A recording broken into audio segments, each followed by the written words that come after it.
అంటే ఈ 1 year wait చేయాలన్నప్పుడు 1 year తర్వాత రేట్లు పెరుగుతాయి. రేట్లు అయితే దిగొచ్చే అవకాశం అయితే కనపడట్లేదు. సో 1 ఇయర్ టైం ఉంది కాబట్టి ఈ లోపే కొనుక్కున్న వాళ్ళకి ఆ 1 ఇయర్ తర్వాత కాస్త మంచి బెనిఫిట్స్ ఉంటాయి. ఖచ్చితంగా ఉంటుందండి. ఇది రైట్ టైమేనా కాదా? డబ్బులు ఉండి నేను ఒక ఇల్లు కొనుక్కోవాలి, నేను స్థలం కొనుక్కోవాలి, లేదా నేను ఒక ఫ్లాట్ కొనుక్కోవాలని ఎవరైతే అనుకుంటున్నారో వాళ్ళ దగ్గర డబ్బులు ఉంటే ఈరోజు ఒక బిల్డర్ దగ్గరికి వెళ్ళి నాకు ఈ 500 రూపాయలు తగ్గిస్తే నేను కొనుక్కుంటానంటే 500 కాకపోయినా 400 తగ్గించే పరిస్థితులు అతను ఉన్నాడు. అతనికి సేల్ కావాలి, బిజినెస్ డల్ అయింది, రొటేషన్కి డబ్బులు కావాలి, ఖచ్చితంగా తగ్గించేస్తాడు.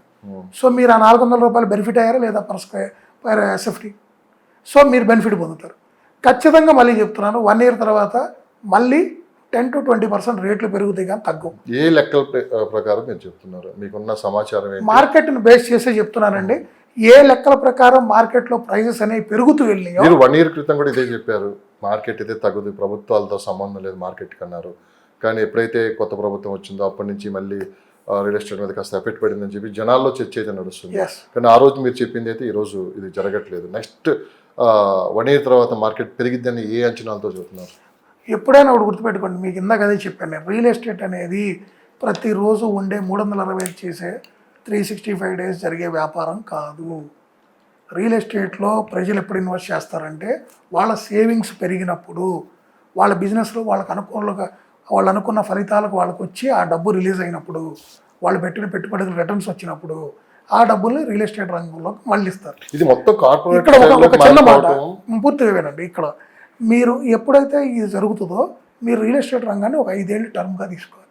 5 ఏళ్ళు తీసుకున్నప్పుడు 2 ఏళ్ళు మార్కెట్ బాగుంటుంది, 3 ఏళ్ళు మార్కెట్ యావరేజ్గా ఉంటుంది. ఆ 3 ఏళ్లలో ఒక 1 ఇయర్ మార్కెట్ ఇలా స్తబ్దతగా కూడా ఉండొచ్చు. సో 5 ఇయర్స్ తీసుకోవాలి మీరు ఆన్ యావరేజ్. మరీ ముఖ్యంగా ఇక్కడ గవర్నమెంట్ మారిన తర్వాత, ఎప్పుడైనా 10 సంవత్సరాల తర్వాత గవర్నమెంట్ మారిన తర్వాత ఏంటంటే కొత్త గవర్నమెంట్ వచ్చింది, వాళ్ళ పాలసీస్ ఎలా ఉంటాయి, వాళ్ళ డెసిషన్స్ ఎలా ఉంటాయి, వీళ్ళు తీసుకొచ్చి అన్నీ వీళ్ళు ఇంప్లిమెంట్ చేస్తారా లేదా, ఇప్పుడు వీళ్ళు ఫార్మాసిటీ అన్నారు, మరి అది ఉంటుందా, ఇవన్నీ రీజన్స్ మార్కెట్ ఎందుకు ఆగింది అనేది. మిడిల్ క్లాస్ పీపుల్కి సొంత ఇంటి కళని దూరం చేస్తుంది ఎవరు? హైదరాబాద్లో మీకు ఒకటేనండి, ప్రతి ఒక్కరికి కూడా సొంత ఇల్లు అనేది ఒక కళ లాంటిది. ఆ కళను దూరం అది సామాన్యులకు ఉంటుంది, మిడిల్ క్లాస్ వాళ్ళకు ఉంటుంది, అప్పర్ మిడిల్ క్లాస్కి ఉంటుంది, హైయర్ క్లాస్కి ఉంటుంది, ఇది అందరికీ ఉంటుంది.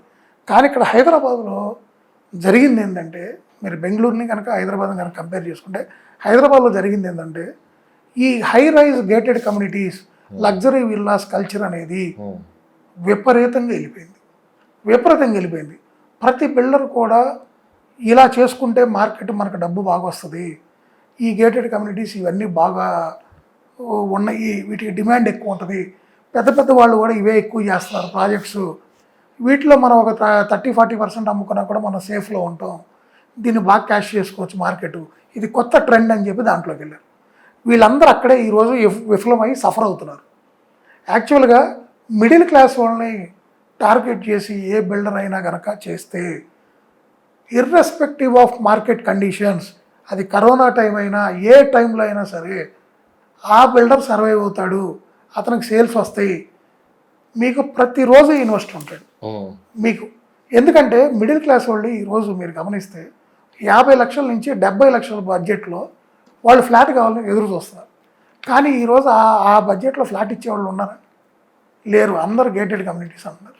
ఈరోజు మనకు ఒక 10,000 ఫ్లాట్లు అందుబాటులో ఉంటే వాటిల్లో సుమారు 6,000 నుంచి 7,000 ఫ్లాట్లు హై రైజ్ వాటిలోనే అవైలబుల్ ఉన్నాయి. ఇవన్నీ కూడా కోటి చిల్లరే, వీటి ధర అన్నీ కోటి చిల్లరే. ఇక్కడ జరిగింది అది నేను అదే చెప్తుందండి.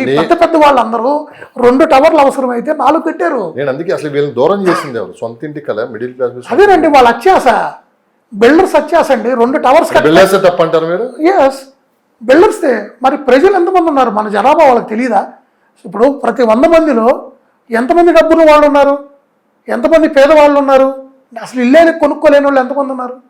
డబ్బున్న వాళ్ళు 10% ఉన్నారు, అప్పర్ మిడిల్ క్లాసు ఒక 20% ఉన్నారు, 30%. అసలు కొనుక్కోని వాళ్ళు 10% ఉన్నారు, 40% తీసేయండి, మిగతా 60% ఎవరు? మధ్యతరగతి వాళ్ళు. ఈ మధ్యతరగతి వాళ్ళను దృష్టిలో పెట్టుకొని బిల్డర్స్ కట్టే బిల్డర్స్ ఎంతమంది ఉన్నారు చెప్పండి, మీరు చెప్పండి.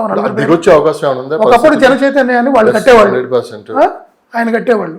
ఈరోజు అలాంటి బిల్డర్ కనీసం ఒక 5 ఉన్నారా? లేరు. నేను చెప్తున్నా అదే మీకు. ఇందాక మీరు అన్నారే, ఒక 500 గజాలు 600 గజాలు సైట్ తీసుకొని ఒక 10 ఫ్లాట్లు లేదా ఒక 1000 గజాల్లో 20 ఫ్లాట్లు కట్టే మిడ్ సైజ్ బిల్డర్స్ కూడా 3-4 కలిసి 150-200 ఫ్లాట్లు అని చెప్పి హై రైజులకి వెళ్ళిపోయారు. అవును. ఒక టవర్ కడదామని. మార్కెట్లో ఇది కొత్త ట్రెండ్ అని చెప్పి ఒకళ్ళని చూసి ఒకళ్ళు ఈ మిడిల్ క్లాస్ని వదిలేసి నెక్స్ట్ మార్కెట్ని 30% ఉన్న టార్గెట్ మా సొసైటీని టార్గెట్ చేయడానికి వెళ్ళారు. ఇవాళ వాళ్ళు బోల్తా 70% మార్కెట్ వదిలేశారు. ఇవాళ అందుకే సఫర్ అవుతున్నారు. ఇప్పుడు కూడా అదే చెప్తున్నా, 50 లక్షల నుంచి 70 లక్షల బడ్జెట్లో మీరు టార్గెట్ చేసి నిర్మిస్తే still there is a market. కానీ అందుబాటులో లేవు కదా భూములు కూడా ఆ రేట్లకి. ఎందుకు లేవండి? కొంచెం దూరం వెళ్ళి కట్టండి. ఎగ్జాంపుల్ ఒక్క మాట, హైదరాబాదులో అందుబాటులో లేదు. హైదరాబాద్లో సామాన్యుడు బతకలేని పరిస్థితి లేదు. అందరూ బతకొచ్చు హైదరాబాద్లో. ఈరోజు మనం దానికి ప్రీమియం జోడించాం. మనం చెప్తున్నాం, మనం అపార్ట్మెంట్ కొనుక్కోవడానికి మనకి ఈ వసతులు కావాలి, ఆ వసతులు కావాలి, ఈ ఉండాలి, స్విమ్మింగ్ పూల్ ఉందా, మనకు అయ్యి ఉన్నాయా, గేటెడ్ కమ్యూనిటీ, మనం 18వ ఫ్లోర్లో ఉన్నావా, 20 ఫ్లోర్లు, ఇవన్నీ వాళ్ళు మనకి చూపిస్తున్నటువంటి కళల ప్రపంచంలో మనం కూడా విహరిస్తున్నాం. కానీ సామాన్యుడికి 50 నుంచి 70 లక్షల్లో మీరు అపార్ట్మెంట్లు ఇస్తారంటే కొనటానికి ప్రజలు బొచ్చెడు మంది ఎదురు చూస్తున్నారు. ఈరోజు వాళ్ళు మాట్లాడుతున్నారు, ఎంతోమంది నన్ను అడుగుతున్నారు, ఎందుకండి ఈ సెగ్మెంట్లో వీళ్ళు ఎందుకు కట్టట్లేదు అని. అది వాళ్ళ టార్గెట్. వ్యాపారస్తు టార్గెట్ అలా ఉందండి.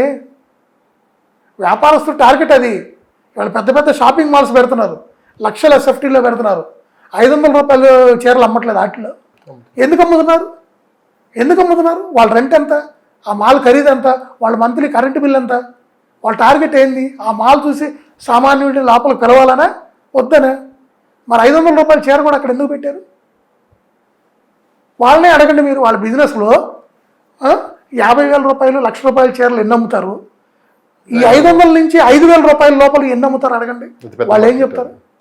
అట్లనే ఇక్కడ కూడా ఏంది, మనం పూర్తి స్థాయిలో చిన్నవాళ్ళు కూడా ఏం చేశారు, చిన్న బిల్డర్స్ కూడా 3-4 కలిసి సిండికేట్గా ఫామ్ అయ్యి హై రైజులు కడదామని వెళ్ళిపోతున్నారు. నేను మీ శ్రీకాంత్ బాబు, నేను రియల్ ఎస్టేట్ ఎక్స్పర్ట్ని. నేను 22 ఇయర్స్ నుంచి రియల్ ఎస్టేట్ ఇండస్ట్రీలో ఉన్నాను. రియల్ ఎస్టేట్కి సంబంధించినటువంటి ఎటువంటి సందేహాలు ఉన్నా, ఏ సూచనలు కావాలన్నా, ఏ సలహాలు కావాలన్నా మీరు ఎప్పుడైనా నన్ను సంప్రదించవచ్చు. ఒక రియల్ ఎస్టేట్కి సంబంధించిన కేవలం ఇన్వెస్ట్మెంట్స్ గురించే కాదు, మీకు లీగల్గా రియల్ ఎస్టేట్కి సంబంధించి మీరు కొనుక్కునేటువంటి విల్లాలైనా, ప్లాట్స్ అయినా, ఫ్లాట్స్ అయినా, వీటికి సంబంధించిన లీగల్ ఒపీనియన్ల గురించి కూడా మీరు నన్ను సంప్రదించవచ్చు. మీరు నన్ను ఏ రోజు మీరు నన్ను సంప్రదించాలన్నా కూడా 9966212888 నెంబర్కి కాల్ చేయగలరు. ఉదయం 9 నుంచి సాయంత్రం 6 గంటల లోపల ఏ రోజైనా మీరు కాల్ చేయొచ్చు.